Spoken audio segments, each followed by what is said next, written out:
Tricep workouts అనగానే straight bar push downs, rope push downs, single arm cable push downs చేస్తుంటాం. ఈ workouts వల్ల మనం ఓవరాల్ ట్రైసిప్ ఇన్వాల్వ్ అవ్వదు. Episode 12 muscle mapping series. Tricep లో 3 heads ఉంటాయి: long head, lateral head and middle head. Previous వీడియోలో long head కి ఏ వర్కౌట్ చేయాలో డిస్కస్ చేసుకున్నాం. ఈ వీడియోలో లేటరల్ హెడ్ ని అండ్ మిడిల్ హెడ్ ని ఎలా ట్రైన్ చేయాలో డిస్కస్ చేసుకుందాం. వీడియోని సేవ్ చేసుకోండి. నేను లేటరల్ హెడ్ ని ట్రైన్ చేయడానికి single arm cable push downs లేదా స్ట్రైట్ బార్ పుష్ డౌన్స్ చేస్తాను.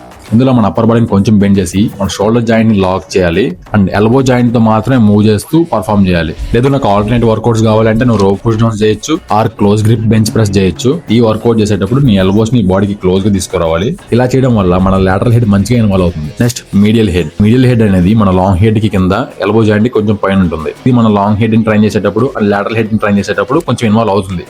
కానీ నువ్వు స్పెసిఫిక్ గా మిడిల్ హెడ్ ని ట్రైన్ చేయాలంటే reverse grip push downs is the best work. దీన్ని ఎలా చేస్తామంటే స్ట్రైట్ బార్ పుష్ డౌన్స్ ఎలా చేస్తాము సేమ్ అలానే చేయాలి, కానీ అండర్ గ్రిప్ పట్టుకొని పుష్ డౌన్స్ చేయాలి. దీనివల్ల మన మీడియల్ హెడ్ మంచిగా టార్గెట్ అవుతుంది. అండ్ ఈ రీల్ ని కొత్తగా జిమ్ కి వెళ్ళి మీ ఫ్రెండ్ కి షేర్ చేయండి, యూస్ఫుల్ అవుతుంది.